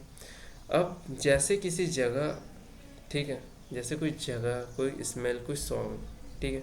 कभी कभी क्या होता है ना कि कोई एक पर्टिकुलर म्यूज़िक हमारे किसी पास्ट एक्सपीरियंस को इस हद तक एसोसिएट कर लेता है ना कि उस गाने को सुनते ही हमें वो एक्सपीरियंस याद होने लगता है और हम लोग ऐसे इमोशंस फील करने लग जाते हैं, ठीक है। कोई चीज़ों की स्मेल हमारे मेमोरी में ऐसी बन जाती है कि वो स्मेल हमें याद दिलाती है या फिर हमें स्मेल वो फील कराती है पास्ट एक्सपीरियंसेस, ठीक है। तो हमारा लिम्बिक सिस्टम हमारे इमोशंस के साथ साथ हमारी मेमोरीज के साथ भी कनेक्टेड है, ठीक है। तो एमिगडाला डेंजरस सिचुएशन के लिए, लिम्बिक सिस्टम आपके इमोशन प्लस मेमोरीज कनेक्शन के साथ मिलता है हमें, ठीक है, जो हमारे पास्ट इमोशनल एक्सपीरियंस के बेसिस पे डिसीजन लेता है और उस बेसिस पे हमें फील कराता है, दैट्स इट, ठीक है। अब एक पॉइंट आता है दैट्स कॉल्ड इमोशनल इंटेलिजेंस, ठीक है। डैनियल गोलमेल का मॉडल है ये। अब मैं इस चीज़ को थोड़ा समझाता हूँ अच्छे से, ठीक है, थोड़ा आसान भाषा में समझाने की कोशिश करता हूँ, ठीक है। तो इमोशनल इंटेलिजेंस एक्चुअली होती क्या है, ठीक है। तो अपने और दूसरों के इमोशंस को समझना, ठीक है, प्लस कंट्रोल करना। इमोशनल इंटेलिजेंस कहने का मतलब है कि तुम किसी के साथ हो, तुम्हारी कुछ इमोशंस है, उसके भी कुछ इमोशंस है। अब या तो ये इमोशंस कॉन्साइड करेंगे या तो इमोशंस एक दूसरे को कॉन्फ्लिक्ट करेंगे। अब इस चीज़ को कंट्रोल करना या फिर इस चीज़ को समझना, इन दोनों को मिला करके हम लोग बोल सकते हैं कि भाई चलो ये इमोशनल इंटेलिजेंस है। अब इसके कुछ कंपोनेंट्स होते हैं इमोशनल इंटेलिजेंस के, ठीक है। और इमोशनल इंटेलिजेंस बहुत इंपॉर्टेंट फैक्टर है साइकोलॉजी का, ठीक है। और इन फ्यूचर इसकी नीड बढ़ेगी। इमोशनल इंटेलिजेंस की नीड हमें बहुत ज़्यादा है, क्योंकि एक्चुअली क्या हो रहा है ना, अभी के टाइम पे लोग ऑनलाइन जा रहे हैं, बट फिज़िकल सोशल गैदरिंग ये चीज़ें ज़्यादा नहीं हो रही है उतनी अच्छी। लोग आपस में मिलके ज़्यादा कॉन्वर्सेशन नहीं बैठा पाते हैं, ज़्यादा बातें नहीं करते हैं, ठीक है। तो इमोशनल इंटेलिजेंस का लेवल कहीं ना कहीं गिर रहा है, घट रहा है, ठीक है। अब हम लोग कुछ कंपोनेंट्स पे बात कर रहे थे, ठीक है, इमोशनल इंटेलिजेंस के, ठीक। तो सबसे पहला चीज़ आता है सेल्फ अवेयरनेस, कि तुम क्या फील कर रहे हो। अब अगर तुम्हें यही नहीं पता है कि तुम क्या फील कर रहे हो, तो तुम दूसरों की फीलिंग्स कहाँ से पता करोगे। तो सबसे पहले अपने फीलिंग्स में, अपने इमोशंस में तुम्हें क्लैरिटी लानी पड़ेगी, ठीक है। ठीक है, सबसे पहला फैक्टर यही है कि तुम्हें कहीं ना कहीं सेल्फ अवेयरनेस लानी पड़ेगी अपने अंदर, ठीक है। उसके बाद आता है सेल्फ रेगुलेशन। सेल्फ रेगुलेशन का कहने का मतलब है तुम्हें गुस्सा आ रहा है, तुम्हें पता है कि तुम इस गुस्से के साथ फ्लो में चले जाओगे, अगर इस गुस्से के साथ बह जाओगे तो तुम कुछ गलत करोगे, तो तुम्हें अपना गुस्सा कंट्रोल करना आना चाहिए, ठीक है। अगर तुम अपने इमोशंस को कंट्रोल नहीं कर रहे हो, तो तुम्हारे में इमोशनल इंटेलिजेंस बहुत कम है। तुम्हें ये चीज़ समझ में आनी चाहिए कि हाँ, ये इमोशंस मुझे फील हो रही है, ठीक है, और इस इमोशन की वजह से मेरी बॉडी ऐसे रिएक्ट कर रही है, और ये रिएक्ट जो कर रही है मेरी बॉडी, वो सही है या गलत है, ये तुम्हारे ऊपर है, ठीक है। और तुम्हें उस चीज़ को हैंडल करना पड़ेगा, ठीक है। अब एक तीसरा कंपोनेंट आता है मोटिवेशन का, ठीक है। उसमें क्या होता है कि तुम खुद को पुश कर रहे हो, ठीक है। अब खुद को पुश करने का क्या मतलब है कि तुम अपने इमोशंस को समझ गए कि तुम्हें क्या चाहिए क्या नहीं चाहिए, ठीक है। अब एट द एंड तुम्हें क्या चाहिए यार, मतलब तुम मोटिवेट क्यों हो रहे हो, ठीक है। तुम्हें एक फीलिंग की उम्मीद है कि मैं ये काम कर लूँगा तो मुझे ये फीलिंग ऑफ सक्सेस मिलेगी। वो चीज़ तुम्हें खुद को पुश करने पे मजबूर करती है। दैट इज़ इमोशन, मतलब दैट इज़ मोटिवेशन, ठीक है। अब इसमें जो चौथा फैक्टर है बहुत इंपॉर्टेंट है, ये है एम्पैथी। एम्पैथी का कहने का मतलब है, अगर मेरा बगल वाला इंसान किसी चीज़ की वजह से बुरा फील कर रहा है, तो उसकी वजह से मैं भी उसके इमोशंस को अच्छे से समझूं। मैं भी जो जो जिस परिस्थिति से, जिस मेंटल कंडीशन से वो गुजर रहा है, मैं उस चीज़ को फील कर सकूं, इसको एम्पैथी बोलते हैं, ठीक है। दूसरों के इमोशंस को फील करना। सामने वाला बुरा अगर फील कर रहा है तो तुम भी कर रहे हो, तुम्हें समझ आ रही है कि भाई वो उस इंटेंसिटी के साथ बुरा फील कर रहा है। तो वैसे कंडीशन में क्या होती है ना, कि तुम सामने वाले को या फिर अपने बगल वाले को या फिर जिस इंसान के साथ भी तुम हो ना, तो उसे अच्छे से संभाल सकते हो, ठीक है। Then we have some social skills, ठीक है। अब सोशल स्किल्स साइकोलॉजी का एक बहुत अच्छा मतलब फैक्टर भी है, मतलब पढ़ने लायक चीज़ है, ठीक है। सोशल स्किल्स क्या है, आपके रिलेशनशिप को स्ट्रांग बनाएगी, ठीक है। अब ये जो 5 पैरामीटर्स मैंने बोला है, ये सारा आपका इमोशनल इंटेलिजेंस को अफेक्ट करती है मिला जुला के। जिसका भी हाई EQ है, हाई इमोशनल कांस्टेंट है, या फिर जिसका इमोशनल इंटेलिजेंस ज़्यादा है, ठीक है, तो उसके ज़िंदगी में ये जो 5 फैक्टर्स है, 5 कंपोनेंट्स है, ये काफ़ी अच्छे होंगे। वो सेल्फ अवेयर होगा, सेल्फ रेगुलेटेड होगा, मोटिवेटेड रहेगा, एम्पैथी होगा उसमें, सोशल स्किल्स उसकी अच्छी होगी। तो इन पांचों पैरामीटर्स में जब आप अच्छे होते हैं, तो आपका इमोशनल इंटेलिजेंस कहीं ना कहीं अच्छा हो जाता है, ठीक है।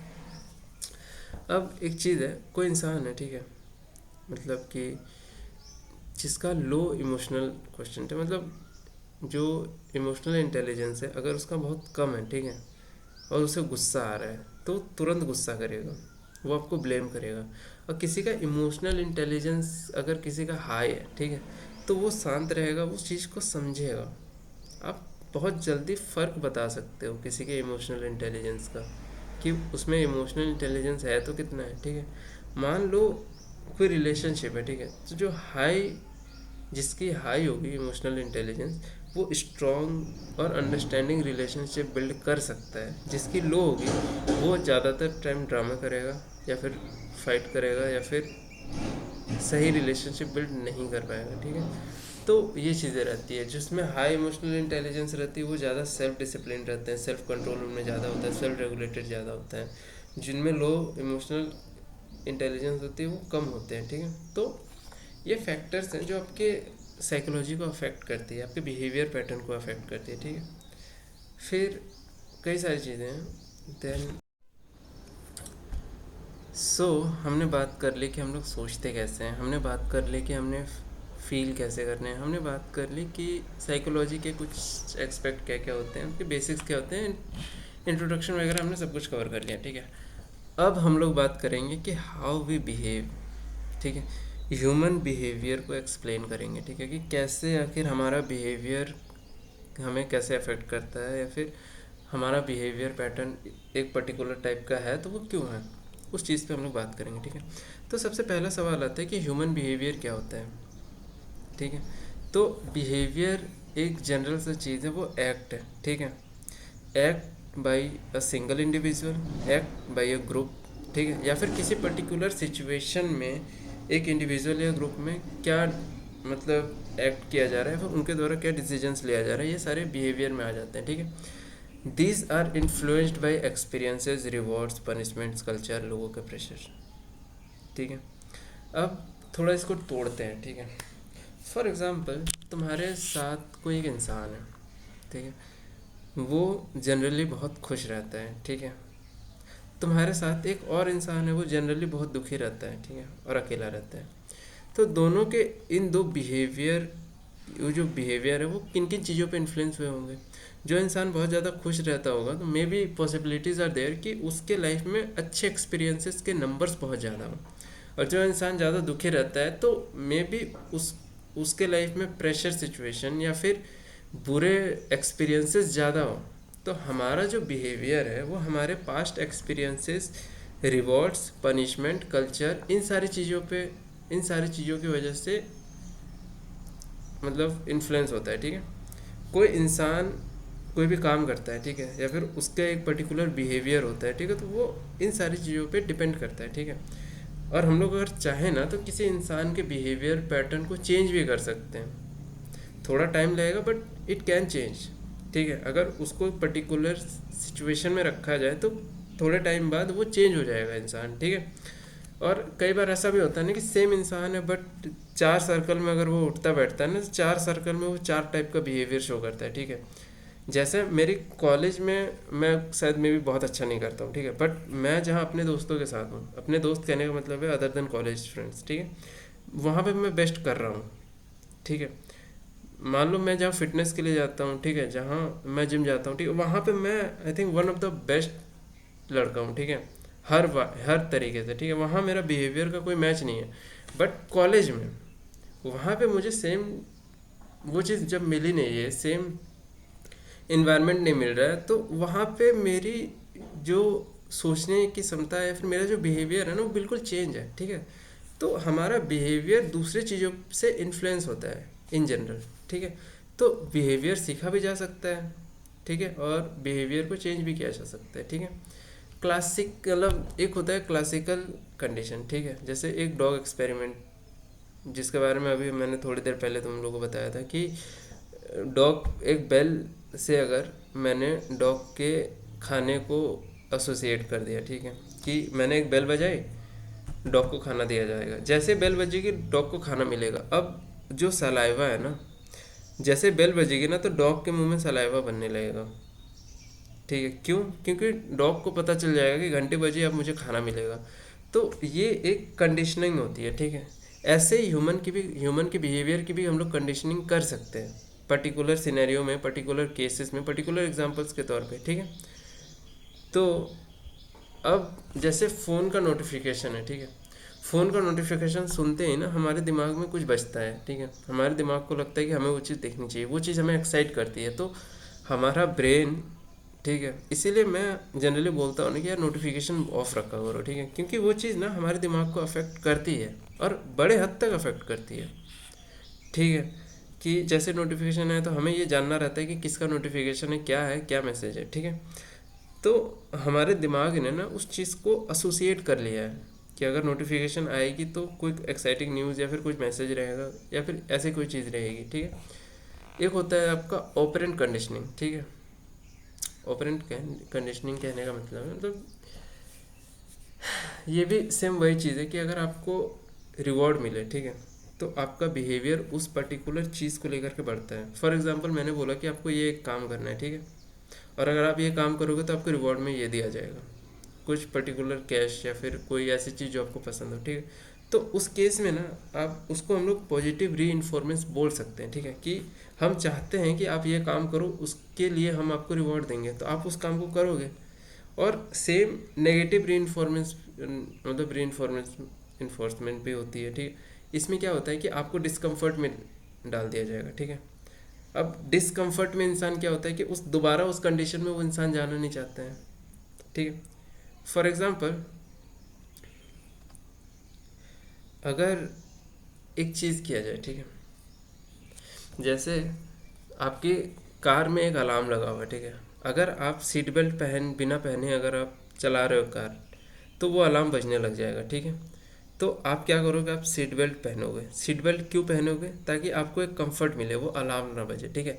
तो इसको नेगेटिव री इन्फॉर्मेंस बोलते हैं। कुछ हटाने से अगर आपको कंफर्ट मिलता है तो ये इस केस में आ जाता है, ठीक है। देन एक और एक्सपेक्ट है, उसको बोलते हैं पनिशमेंट, ठीक है। अगर आप अगर गलत बिहेव करोगे, गलत बिहेवियर दिखाओगे, तो आपको पनिशमेंट मिलेगा, और इसकी वजह से आपका बिहेवियर में कंडीशनिंग होगी, ठीक है।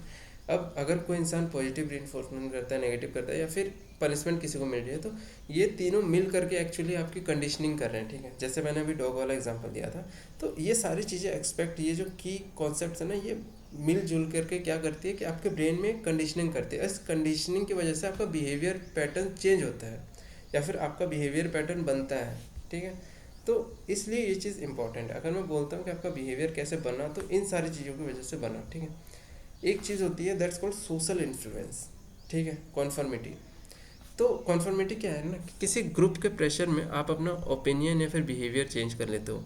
आपको 10 लोग बोल रहे हैं कि यार ये चीज़ करो, और आप वो चीज़ इसलिए कर रहे हो कि 10 लोग बोल रहे हैं, जबकि आपका मन बोल रहा है कि यार मत करो, ठीक है। तो that's called social influence.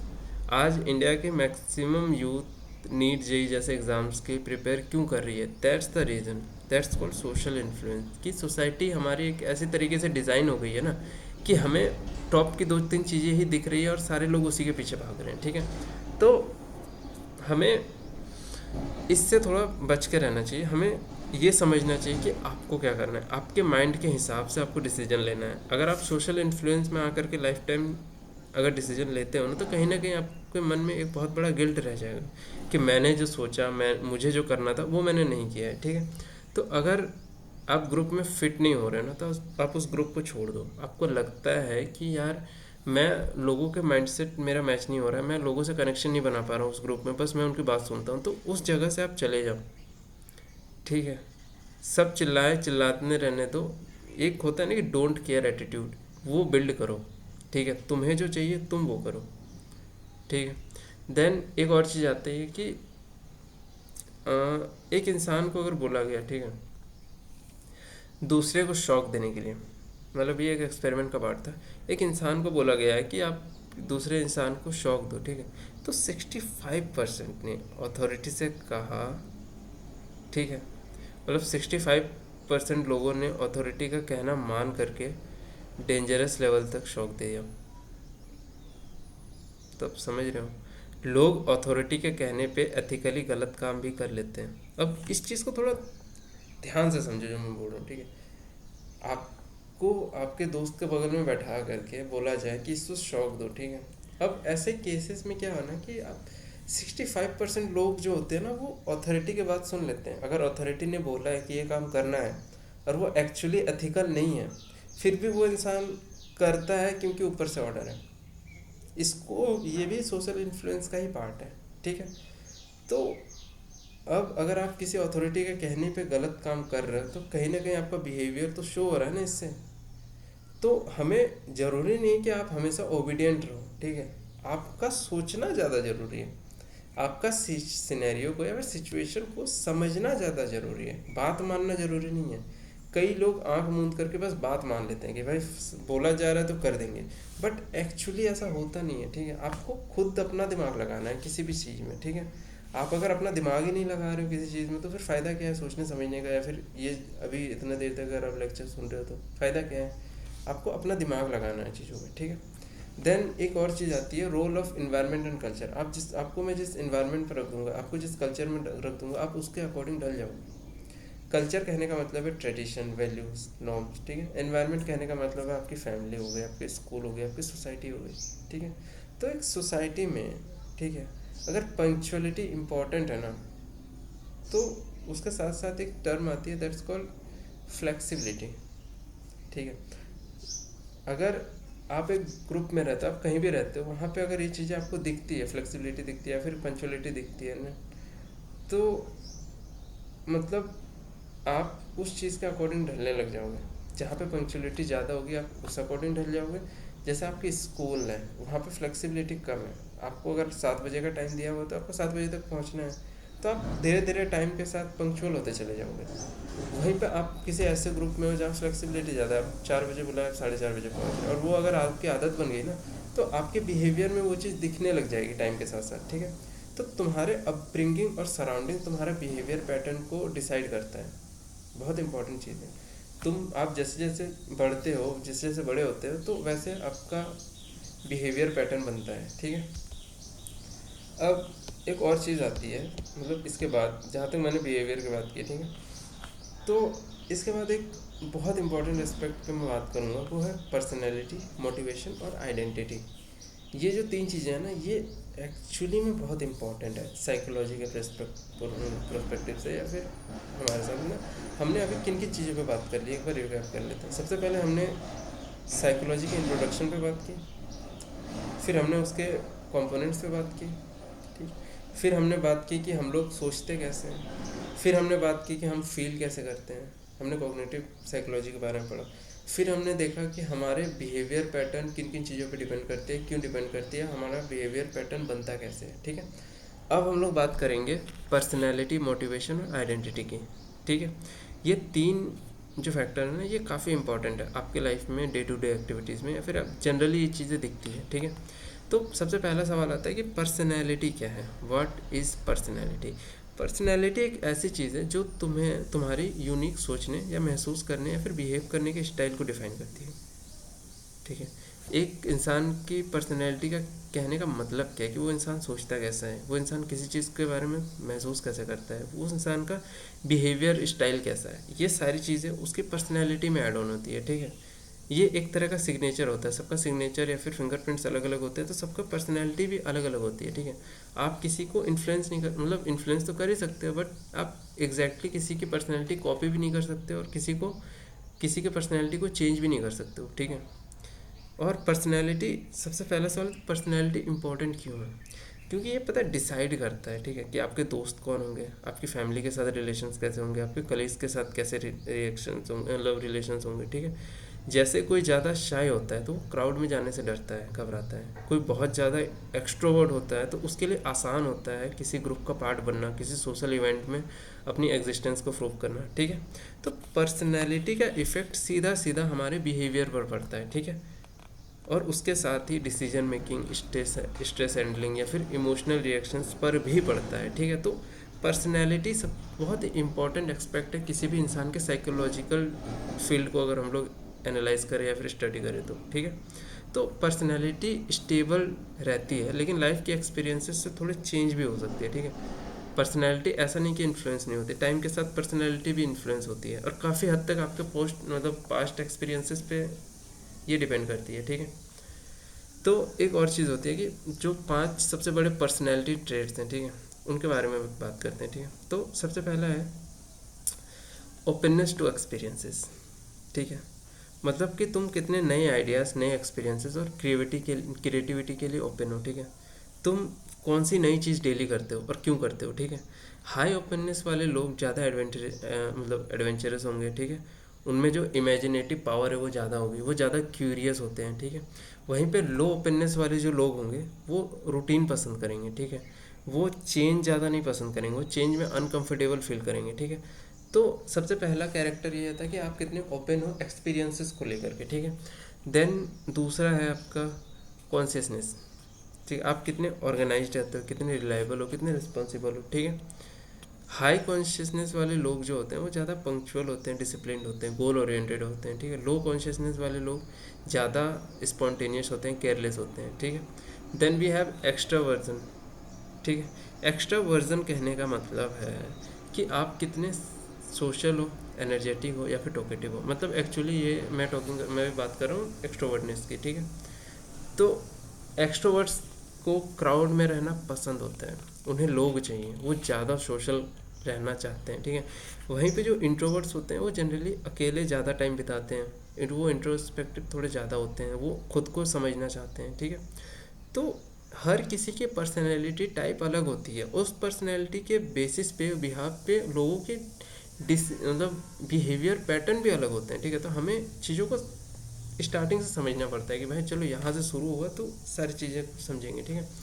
Then we have agreeableness. Agreeableness कहने का क्या मतलब है कि आप किसी चीज़ को मतलब किसी इंसान को लेकर के मतलब या फिर आप किसी को लेकर के कितने फ्रेंडली हो, कोऑपरेटिव हो या फिर कितनी ट्रस्टवर्दी हो, ठीक है। कोई इंसान आप पे ट्रस्ट क्यों करता है, ठीक है। तो ये होता है एग्रीबलनेस में आते हैं, ठीक है। जो इंसान की हाई रहती है एग्रीबलनेस, ठीक है, उनमें लोग एम्पैथी देखते हैं, ठीक है। उनमें कॉन्फ्लिक्ट कम होता है, वो रिलेशंस को अच्छे से मैनेज करते हैं, ठीक है। लो एग्रीबलनेस जहाँ पे होती है वहाँ पे लोग कॉम्पिटिटिव ज़्यादा होते हैं, क्रिटिकल थिंकिंग उनमें ज़्यादा होती है, बट वो उतने अच्छे रिलेशन नहीं बिल्ड कर पाते हैं, ठीक है। देन वी हैव न्यूरोटिसिज्म है, ठीक है। मतलब कि कितने इमोशनली स्टेबल हो या फिर स्ट्रेस लेने वाले हो, ठीक है। तो हाई न्यूरोटिसिज्म जो होते हैं ना, वो लोग क्या करते हैं कि ईजिली नर्वस हो जाएंगे, ठीक है, एंसियस हो जाएंगे या फिर मूडी हो जाएंगे, ठीक है। और जो लो न्यूरोटिज्म वाले रहेंगे वो इमोशनली स्टेबल ज़्यादा रहते हैं, ठीक है, वो रिलैक्स रहते हैं, काम रहते हैं, ठीक है। तो अगर तुम्हारा फ्रेंड हाईली एक्सट्रोवर्ट है, ठीक है, तो वो तुम्हारा लो न्यूरोटिसिज्म दिखाएगा, ठीक है। और वो हमेशा पॉजिटिव और सोशल होना चाहेगा, ठीक है। एक एक बहुत इम्पॉर्टेंट हायरार्की है जो मैं अभी डिस्कस करना चाहता हूँ, उस एक चीज़ होती है कॉल्ड मेस्लोस हायरार्की, ठीक है। मेस्लोस ने एक पिरामिड बनाया था, ठीक है, जिसमें बताया था कि इंसान की नीड्स क्या क्या होती है, एक्चुअली इंसान को किस लेवल पे क्या क्या चाहिए होता है और क्यों चाहिए होता है, ठीक है।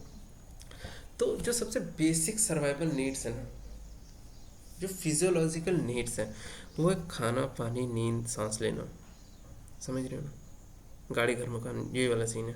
उस सबसे जो बेसिक नीड है हर इंसान की जिंदा रहने के लिए, फिजियोलॉजिकल नीड्स, वह खाना, पानी, नींद, घर, सांस, ठीक है। ये सारी कुछ बेसिक नीड्स हैं, ठीक है। जब तक ये नीड्स पूरी नहीं होगी ना, तब तक इंसान किसी और चीज़ के बारे में या फिर कुछ और सोचेगा ही नहीं, ठीक है।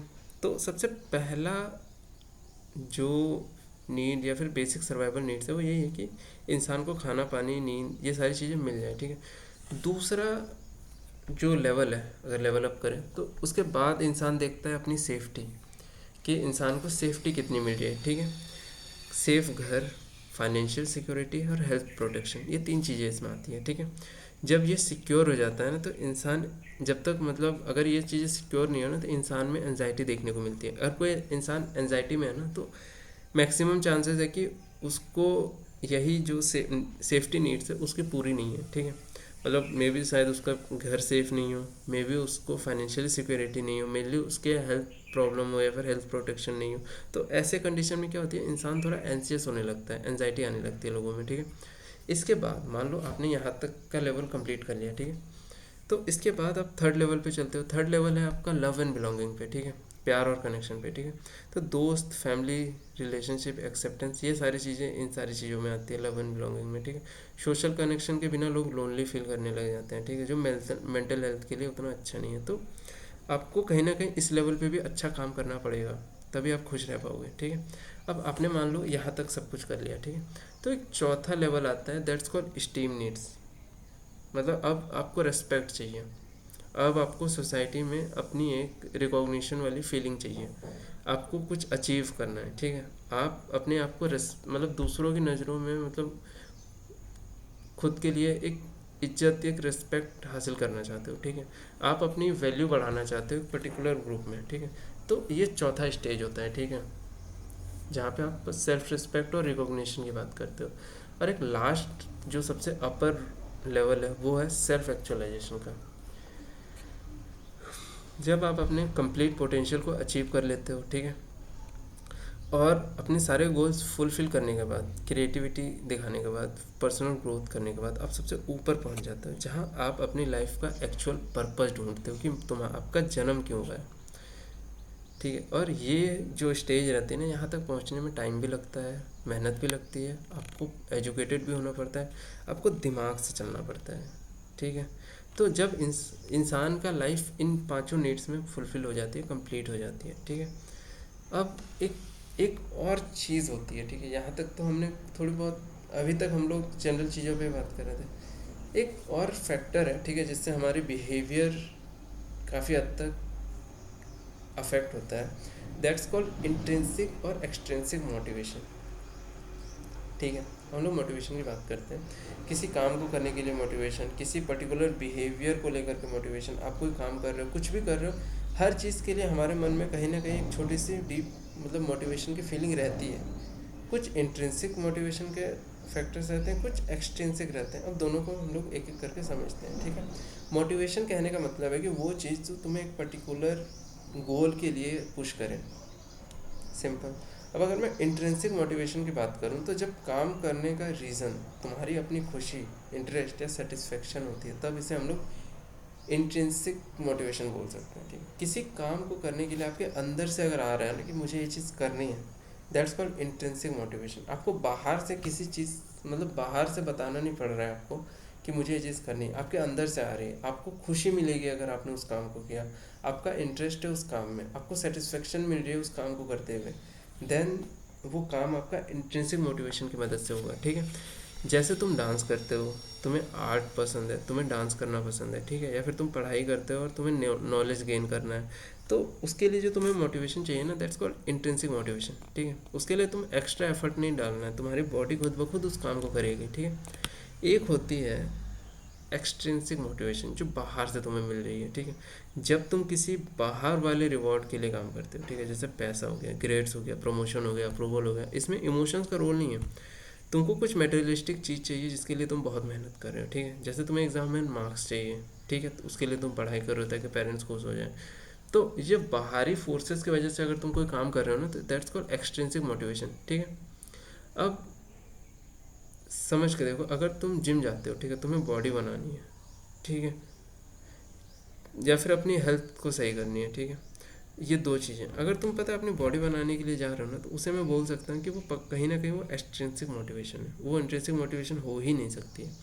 और दूसरा, अगर तुम जिम जाते हो जेन्युइनली अपने अपने आप को हेल्दी रखने के लिए, हेल्थ को प्रायोरिटी देते हो बहुत ज़्यादा, तो उसे मैं इंट्रिंसिक मोटिवेशन बोल सकता हूँ। ठीक है, और इंट्रिंसिक मोटिवेशन जनरली स्ट्रांग होता है। ठीक है, एज कम्पेयर टू एक्सट्रिंसिक। ठीक है, अब एक और चीज़ पे हम लोग बात करेंगे, that's called self concept, self esteem और आइडेंटिटी। ठीक है, अब थोड़ा आइडेंटिटी पे आते हैं। तो सेल्फ कॉन्सेप्ट कहने का क्या मतलब है? तुम अपने बारे में क्या सोचते हो, तुम्हारी एबिलिटीज़ क्या है, तुम कैसे दिखते हो, तुम्हारी पर्सनैलिटी क्या है, तुम्हारी वैल्यू सिस्टम क्या है। जैसे तुम सोचते हो कि मैं इंटेलिजेंट हूँ या मैं इंट्रोवर्ट हूँ, वैसे तुम हो जाते हो, that's called self concept. Self esteem क्या होती है? अपनी वैल्यू या फिर अपनी वर्थ, जो तुम किसी और से एक्सपेक्ट करते हो कि वो इंसान तुम्हें सोचे। हाई सेल्फ स्टीम वाले जो लोग होंगे ना, उनमें कॉन्फिडेंस ज़्यादा होगा। ठीक है, और वो फेलियर से सीखने में ज़्यादा विश्वास रखते हैं। वहीं पे लो सेल्फ स्टीम वाले लोग शाय होंगे, इनसिक्योर होंगे, उनमें नेगेटिव थॉट्स ज़्यादा होंगे। ठीक है, और अगर आइडेंटिटी की बात करूँ, तो तुम कौन हो, तुम्हारे बेसिक बिलीव्स क्या हैं, तुम्हारी वैल्यूज़ क्या है, तुम्हारा रिलीजन क्या है, ये सारी चीज़ें मिल करके तुम्हारी एक आइडेंटिटी बनाती है। ठीक है, आइडेंटिटी तुम्हें एक सेंस देती है कि लाइफ में तुम किस डायरेक्शन में जाओगे। ठीक है, अगर किसी को अपनी आइडेंटिटी स्ट्रांग लगती है ना, तो वो अपने डिसीजंस में ज़्यादा कॉन्फिडेंट रहेगा। तो आपकी आइडेंटिटी का मतलब आपकी आइडेंटिटी काफ़ी हद तक आपके बिहेवियर को कंट्रोल करती है। ठीक है, तो यहाँ तक मैं अभी भी जनरली जा रहा हूँ। ठीक है, बट टाइम भी बहुत ज़्यादा हो गया है, 1.5 घंटे होने वाले हैं। और अब एक लास्ट चीज़ है ना कि how to apply this psychological terms, या फिर साइकोलॉजी में जो जो चीज़ें मैंने आपको बताई, इन चीज़ों को आपको रियल लाइफ में अप्लाई कर करनी है। ठीक है, तो इस चीज़ पे मैं या तो मैं नेक्स्ट लेक्चर लूँगा, या तो बीच संडे को या तो मैं लेक्चर लूँगा, या फिर मैं बीच में किसी दिन इसका जो बचा हुआ पार्ट है कि how to apply this psychological hacks in daily life, इस पर लूँगा क्लास, ठीक है। तो आज के लिए बस इतना ही, ठीक है, क्योंकि मैं भी थोड़ा थक क्या गया हूँ, मतलब मैं और लंबा खींच सकता था बट अभी खींचना चाहता नहीं हूँ, कुछ काम है मुझे, मेरा पेपर चल रहा है। बहुत अच्छा लगा है रिकॉर्ड करके, बट वही बात है कि मेरे चैनल पे फ़िलहाल सब्सक्राइबर्स वगैरह कुछ है नहीं, बट बस मेरा मन है कि मैं ऐसे फार्मेसी कर रहा हूँ, ठीक है, बट मेरा बहुत अंदर से रहता है कि मुझे साइकोलॉजी सीखनी है, समझनी है, बट मैं बस इंटरेस्ट के हिसाब से इस चीज़ पे आया हूँ कि मुझे हाँ चीज़ें धीरे धीरे करके सीखनी है, हर एक चीज़। सो मिलते हैं नेक्स्ट वीडियो पे। सो बाय, गुड नाइट।